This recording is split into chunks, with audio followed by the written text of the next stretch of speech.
Hey guys, welcome back to another video with Victoria Grace. So today's video is going to be a little bit more informative. So before I came to Japan, I had a lot of questions, and I know you did as well too. So I've gathered today a bunch of questions that I've asked other people and that you may as well want to know the answers to. So let's get right in. Oh gosh. There's quite a few. So how is our Japanese? Oh no. We get asked this a lot. I feel like that's a big question. People back home ask us. Like, my favorite question is, are you fluent? Yeah, are you fluent? No, we are not we are fluent. not Definitely fluent. not. We both studied before coming to Japan. Probably for a couple months. Yeah. Not very much. Yeah, like I wish I studied more. Yeah.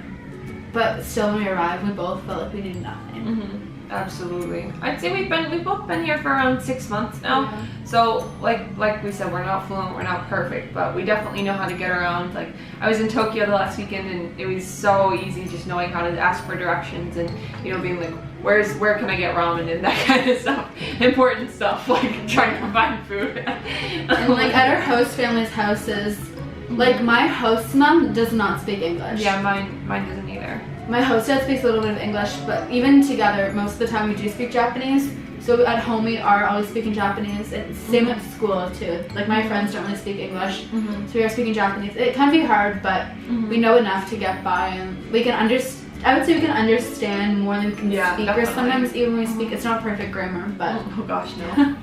but we tried. So what is the JLPT? What is it? Basically, the JLPT is this big test that you're going to hear about if you are interested in studying Japanese or have been studying Japanese. And it stands for the Japanese Language Proficiency Test. What a listener. Proficiency. Proficient. I can't do it. I'm done. Being in Japan has messed up my pronunciation. But basically, there's 5 levels. Number 1 being the hardest, and number 5 being the easiest. Right now, I'd say we're probably about a strong 4, week 3. Yeah. Yeah, I think give us another couple months and we'll be able to get the 3-2 range, but they're pretty difficult. There's a lot of kanji. That's what gets most of the people is the kanji. So how have our host families been? So I'm on my 3rd host family, and then next weekend I will be switching to my 4th. And I've loved all my families. They've all been very different. And like there's certain things I like about like my first one and my second one and my 3rd one, and like certain things that I'm like, oh, like that's a little different from like what we do in Canada. But yeah, they've been really nice. It's definitely different than back home, but I like it. I like them. And how many families do you have in total? Oh, in total I have 5 host families. Okay. I only have 3 in total, and I'm on my 2nd right now. I switch to my 3rd host family next week, so pretty much the same as Victoria said. I love my host families. They're great. They're a lot of, they're a big part of how I've learned Japanese. First host family, I was with them for 3 months. Same thing with my 2nd one. And the one I'm with now, I'm only going to be there for 2 weeks. I wasn't really going to have this family in the beginning of the year, but something changed. So I'm with them for 2 weeks. And then afterwards, each family is about 2 months. Like 2 months and a week, I think. So how is Japanese high school life? Oh, we're both at different high schools in the same city. I attend a public school. And I attend a private school, which means I go to school on Saturdays. And I don't have school on Saturdays. Yeah, but it's good. It's definitely, I'm gonna do a video just on school life. It's good. It's definitely different. We do not do tests or anything like that. I get asked a lot if we like participate in the classes, and I'm always in the classes, or like in a lot of my homeroom classes, but like I don't really listen at all. I always just study on my own. I read. You can kind of sleep in class if you want. I don't really. I know you do. Sometimes if I'm really tired, I'll put my head down. I never used to sleep in class, but we switch desks after every time we take a big test here in Japan, and now I'm all the way in the back next to the heater. And I found out how to sleep like just like this, and I just pass out for like 3 periods a day. It's magical. Oh my goodness. So clubs in Japan. So we were both in clubs. When I first joined, my mind was set on joining a sports team. I was like, I want to just. I don't know why you thought that. That's terrifying. Yeah, so I watched one practice of basketball, and I was like, yeah. No basketball for Victoria. I was like, yeah, no thank you. I wouldn't get home until like 9 or 9:30 at night. And like, I mean, it's not that bad, but like, I'm not here to play basketball. You know what I mean? Like, I didn't come here to learn basketball. Why did you pick basketball? I was like, I'm taller than the Japanese kids. Like, maybe I'll be good. Like, I didn't even play basketball at home. She's so bad at basketball. She doesn't even know how to do it. But I know one of her friends joined basketball on like a different school, and he's a guy, and he did it for like 2-3 months, and he hated it. Sports club are no. I don't They're recommend so sports intense. club. There's as an a lot. exchange student, yeah. So I think we're both in calligraphy club. Both in calligraphy. And I'm in English club as well. I help the kids at my school, and we study English in the mornings. My calligraphy club is supposed to be 3 times a week, but I only attend once a week because I have language lessons the other 2 times that it's run at my school. And it's for about an hour or 2, sometimes 2.5 hours after school. So, yeah. Mine's pretty long. I have mine on Mondays and Tuesdays, and it's right after school until I want to say 6 o'clock ish.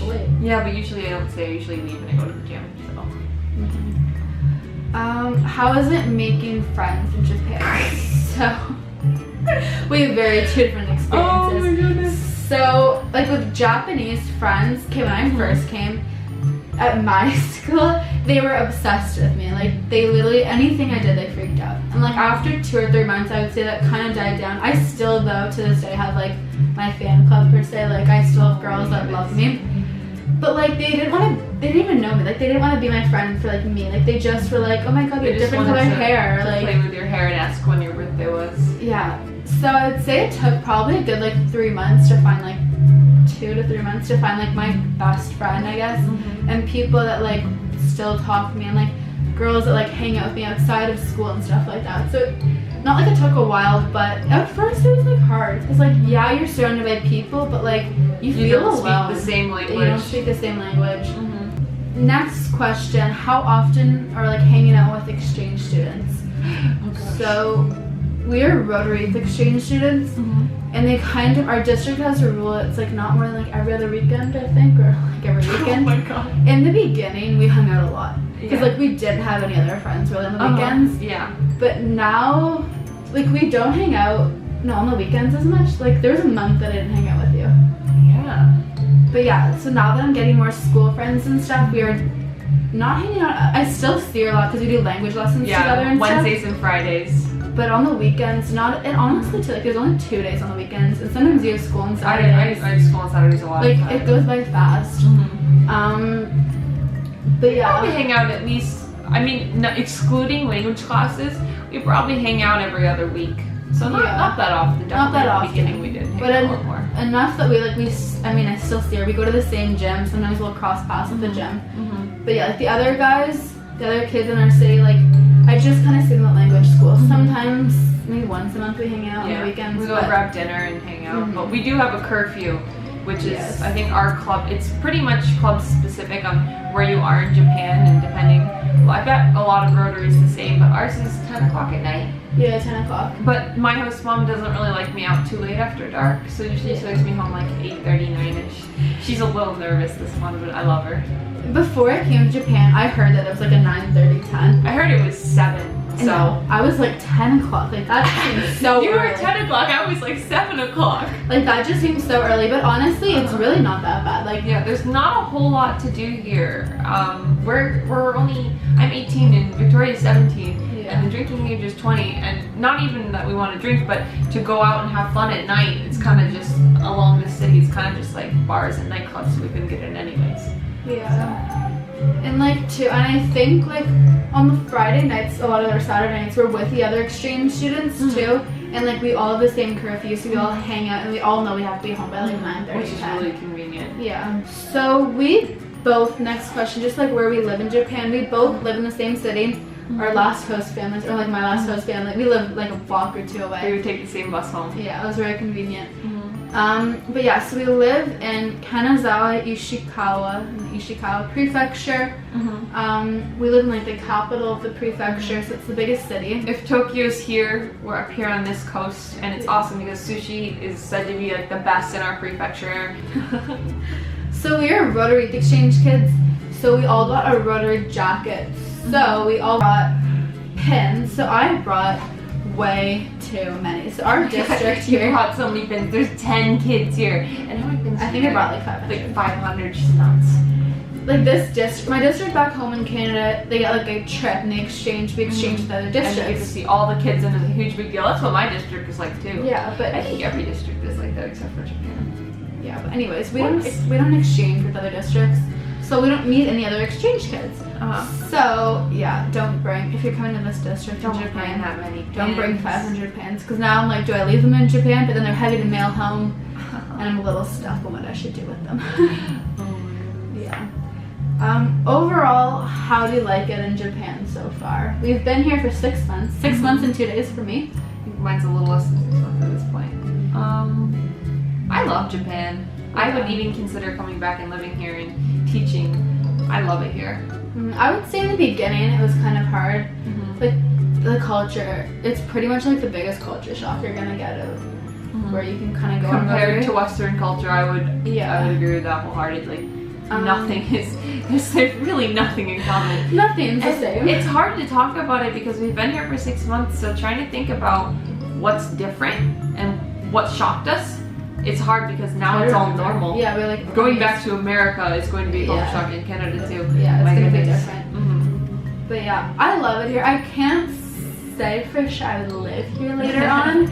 I totally like this, but I can't say I would live here later on. Maybe like go live in Tokyo or Osaka for a summer or something like that. But I don't know like you, if I would be a teacher and come back here. But I love it here. The people here are really nice. Oh my gosh, I'm gonna miss all the Has this people. happened to you where you're walking home and you forget your umbrella and someone will literally offer you another umbrella? Yeah, or It's the they'll like open sweetest it and thing. like you guys can share your umbrella. Yeah, they're It's really so nice nice. here. I'm gonna miss the people for sure. Did we get to choose to come to Japan? Oh my god, no. Yeah, you did. I mean, I didn't choose. I said I wanted it and they liked me, so they gave it to me. But I don't know. It's not the same thing. So my district back home in Canada, we do not get to pick our exchange, our host country for an exchange. They do it based on our personality, and it's this big process. And like, literally, I had no say of where I was going. When I found out about Japan, I wasn't sad or anything, but I was more like, okay, Japan's gonna be a culture shock. Sushi and soy sauce, what do I do? I really wanted Europe, but now I wouldn't change it. Like Japan was totally meant like where I was supposed to go.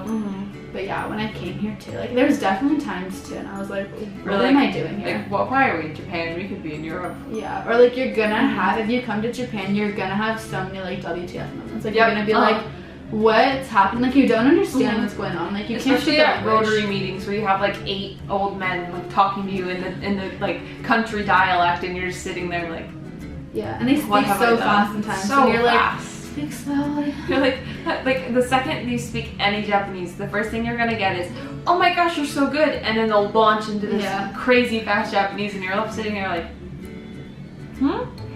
one more time. Yeah.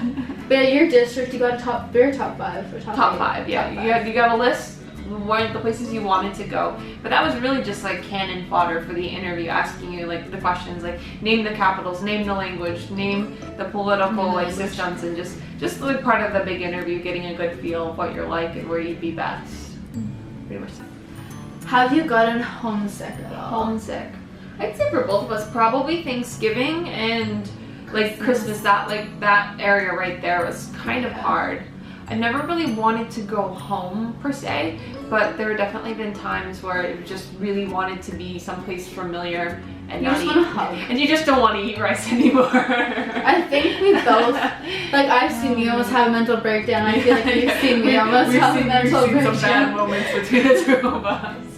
But yeah, I would say for me, my hardest month, Christmas was hard, but that was more like a day. Yeah. But month, and Christmas was fun because we got packages from our families, so that was fun to Skype and talk about Japanese Christmas. I would say for me, November was probably my hardest month. Like you're over downtime. You're over like the first like 2 months. I got here at the very end of August. Same. But you still are like, I still have like 8 months left, and it's like, it's not like you have 2 months left. Like you still have a while to go. I would agree. I think November was hard for me because when you get in August, we both got here in August, they call it the honeymoon phase, where you're still like, oh my goodness, I'm in Japan, this is insane. And then once that's over, it kind of hits you that you have 8 months left Yeah. on your own, basically, Yeah. in a foreign country. And it just seems kind of... It's overwhelming. Yeah, it's definitely overwhelming at first. Have your parents or has your mom sent you a package? Yes. I feel like my mom sent me too many things. Yeah, you can send a lot of stuff. Not as many as you, though. Well, okay, so when I first got here, my first month, I think I got one package, and it was like little It was things. my birthday in September, so I got a birthday present. Mine was like retainer cleaner. It was like little things that like... Her mom's a dentist, can you tell? It was like little things that like I forgot or like just like, oh, I need this. But yeah, I got packages at Christmas from all my aunts and uncles and cousins. It was so nice, but it was so sad opening them. Oh my goodness. And then what do you do with all that wrapping paper? My host phone looked at me so weird when I just brought down an armful of wrapping paper. Like, can I throw this out? And also too, like, yes, it's great receiving stuff, but like I've got so much stuff. Like, Oh, I told my that's another family, thing. I was like, do pack. not send me any more things. Oh, like gosh, no more stuff. Like Stuff. Like I don't need it. I mean, cookies, yes, but stuff, Like, no. like food, yeah. Yeah. But like I don't need more stuff. Uh-huh. That